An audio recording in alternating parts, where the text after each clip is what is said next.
हे दोस्तों नमस्कार, मैं सुधीर स्वागत करता हूं आपका आपके अपने YouTube channel exam Guru tips and tricks में मॉर्निंग डोज, जिसमें हम 8 बजे डेली आपके सामने भारतीय संविधान के ऑनलाइन क्वेश्चन लेके आते हैं।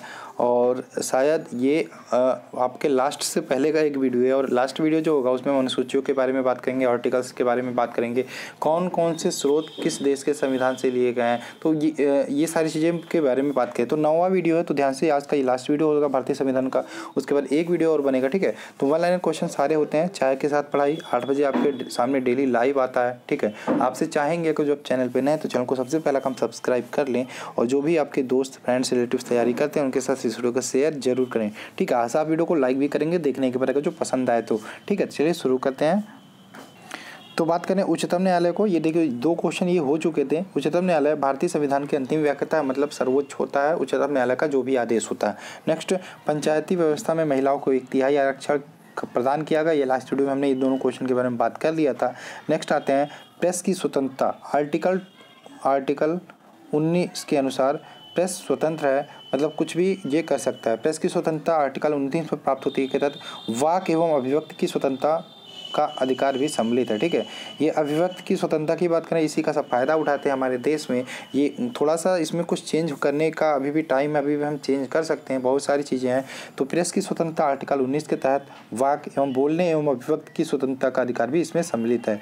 नेक्स्ट बात करें, स्वतंत्रता के बाद गठित प्रथम मंत्रिपरिषद में प्रधानमंत्री सहित कुल कितने सदस्य थे? 14 सदस्य थे।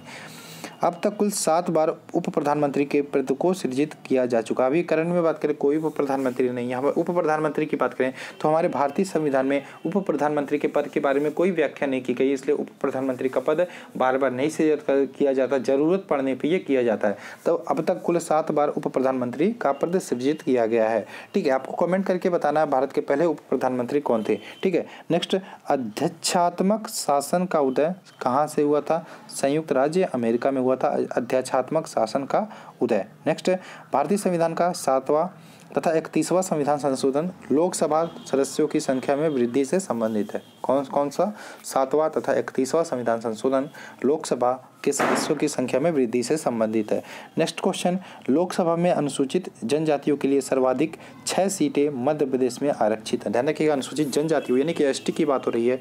एसटी शेड्यूल्ड, ठीक है, एसटी की बात हो रही है। इसमें अनुसूचित जनजातियों की व्यवस्था में सर्वाधिक जो सीटें रिजर्व है, आरक्षित है, वो मध्य प्रदेश में है, और ये है 6 सीटें। आप लोग ध्यान रखिएगा, अनुसूचित जो जनजाति है सर्वाधिक कहाँ पे है? मध्य प्रदेश में ही है, इसलिए ये 6 सीटें सर्वाधिक है। मुस्लिम लीग की बात करें, मुस्लिम लीग 26 अक्टूबर 1946 को अंतरिम सरकार में शामिल हुई थी। संविधान सभा में कुल 3 वाचन हुए थे, ध्यान रखिएगा, 3 बार पढ़े गए थे। नेक्स्ट, तदर्थ राष्ट्रीय झंडा समिति के अध्यक्ष कौन थे? झंडा समिति के अध्यक्ष कौन थे? डॉक्टर राजेंद्र प्रसाद। प्रारूप समिति के सदस्य डीपी खेतान। देखिए, प्रारूप समिति के अध्यक्ष कौन थे? डॉक्टर भीमराव अम्बेडकर। इसमें जो प्रारूप समिति बनी थी उसमें डीपी खेतान की मृत्यु हो गई थी, उसके पश्चात टीटी कृष्णाचारी को इसमें सदस्य बनाया गया था। नेक्स्ट बात करें, भारत में राष्ट्राध्यक्ष वंशानुगत न होकर निर्वाचित होते हैं जनता के द्वारा। नेक्स्ट, वर्तमान में संविधान में लगभग कितने अनुच्छेद हैं? 450 से ज़्यादा अनुच्छेद हैं।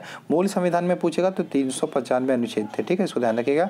नेक्स्ट, जी ऑस्टिन ने भारतीय संघवाद को सहकारी संघवाद कहा था।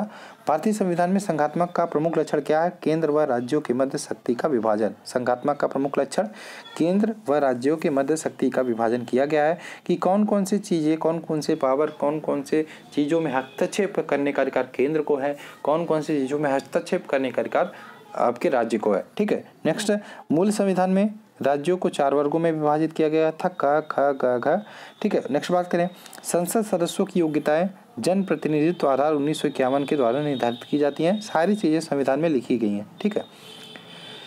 संसद सदस्यों की अयोग्यता संबंधी प्रश्नों पर चुनाव आयोग की राय राष्ट्रपति निर्णय, जो भी चुनाव आयोग की राय होता है उस पर कौन निर्णय करता है? अंतिम निर्णय जो करता है वो राष्ट्रपति करता है। नेक्स्ट, लोकसभा में उत्तर प्रदेश की सर्वाधिक कितनी सीटें? 80 सीटें हैं। राज्यसभा की कितनी सीटें उत्तर प्रदेश में? 31 सीटें हैं। विधानमंडल यानी कि विधान परिषद की कितनी सीटें? 100 सीटें हैं। सबको ध्यान रखिएगा, इंपॉर्टेंट है। नवगठित तेलंगाना राज्य के लिए लोकसभा की 17 सीटें तथा राज्यसभा की 7 सीटें। ध्यान रखिएगा, तेलंगाना 2 जून 2014 ये डेट याद रखिएगा। आंध्र प्रदेश से अलग होकर नया राज्य बना। तेलंगाना की राजधानी की बात करें, आंध्र प्रदेश है, हैदराबाद है। तेलंगाना और आंध्र प्रदेश की दोनों की राजधानी अब क्या? अभी हैदराबाद है। और ये बाद में ये तेलंगाना की हैदराबाद ही रहेगी, लेकिन जो आंध्र प्रदेश को उसकी राजधानी बदल के अमरावती हो जाएगी। ठीक है, नेक्स्ट बात करें आगे।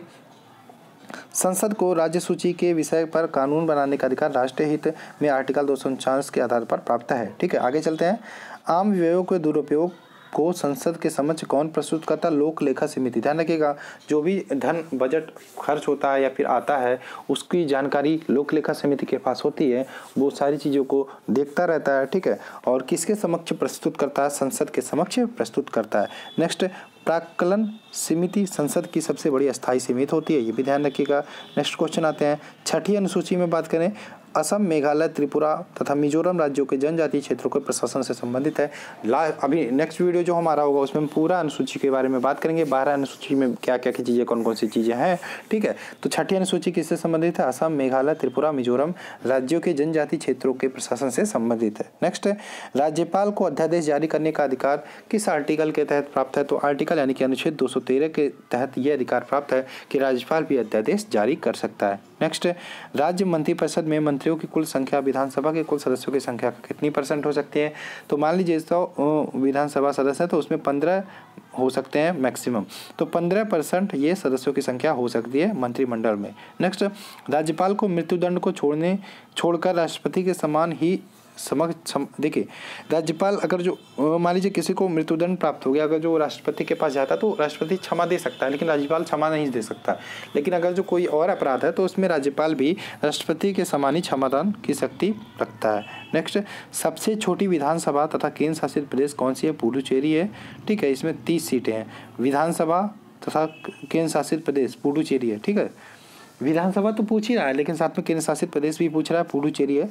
जम्मू कश्मीर का राज्यपाल 2 महिला सदस्यों को विधानसभा में मनोनीत कर सकता है। ध्यान रखिएगा, 2 महिला सदस्यों को विधानसभा में मनोनीत कर सकता है जम्मू कश्मीर का राज्यपाल। वर्तमान में जम्मू कश्मीर के राज्यपाल कौन है? सत्यपाल मलिक। ठीक है, नेक्स्ट, ज्योति बसु सर्वाधिक समय तक किसी राज्य यानी कि पश्चिम बंगाल के मुख्यमंत्री रहे हैं। कौन? ज्योति बसु। अभी देख लीजिएगा ये चेंज हो गए हैं। ठीक है,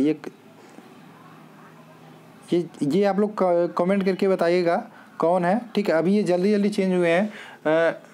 हाँ, आप लोग को बताइए, मुझे याद आ गया। अभी आप लोग बताइएगा मुझे कमेंट करके। ठीक है, दिल्ली व पुडुचेरी केंद्र शासित प्रदेशों में विधानसभा स्थापित। ध्यान रखिएगा, जो भी 7 केंद्र शासित प्रदेश है इसमें 2 ऐसे हैं, दिल्ली और पुडुचेरी, जिसमें विधानसभा है और बाकी में विधानसभा नहीं है। ठीक है, नेक्स्ट बात करें, उत्तर प्रदेश राज्य के विधान परिषद में सर्वाधिक कितनी सीटें हैं? 100 सीटें हैं। नेक्स्ट, कितने राज्यों में विधान परिषद है? 7। ठीक है, नेक्स्ट, उत्तर प्रदेश के प्रथम मुख्यमंत्री कौन है? पंडित गोविंद वल्लभ पंत। पंचायती राज व्यवस्था को आंध्र प्रदेश राज्य में राजस्थान के साथ साथ 1959 में लागू किया गया था। इसकी शुरुआत कहाँ की गई थी? राजस्थान के नागौर से। ठीक है, कहाँ पे ये देखिए, पंचायती राज व्यवस्था आंध्र प्रदेश राज्य में राजस्थान के साथ साथ 1959 में शुरुआत किया गया था। ठीक है, नेक्स्ट, पीके थुंगन समिति 1988 में पंचायती राज व्यवस्था से संबंधित है। ठीक है, पीके थुंगन समिति 1988 में आई थी, पंचायती राज व्यवस्था से संबंधित है। नेक्स्ट, राज्य निर्वाचन आयोग एक संवैधानिक निकाय है, इसको भी ध्यान रखिएगा। सबसे कम समय केवल 18 दिन भारत के मुख्य न्यायाधीश रहने वाले कौन थे? कमल नारायण सिंह। ठीक है, कौन है? कमल नारायण सिंह सबसे कम उम्र तक भारत के मुख्य न्यायाधीश रहे, केवल 18 दिन। के.जी. बालकृष्णन प्रथम दलित मुख्य न्यायाधीश बने थे। कौन? के.जी. बालकृष्णन। नेक्स्ट, राष्ट्रपति को अयोध्या मामले पर परामर्श देने से इनकार उच्चतम न्यायालय द्वारा किया गया था। मतलब अयोध्या मामले पे कुछ भी नहीं बोल सकता कौन? राष्ट्रपति। किसके द्वारा कहा गया? उच्चतम न्यायालय द्वारा। तो दोस्तों, ये था आपका 9वां वीडियो भारतीय संविधान के ऑनलाइन क्वेश्चन का। चाय के साथ आप संविधान की पढ़ाई कर रहे हैं, डेली 8 बजे आपके सामने ये लाइव आ जाता है। तो आशा है आपको वीडियो पसंद आएगा। मिलते हैं नेक्स्ट वीडियो में। जय हिंद दोस्तों, जय भारत।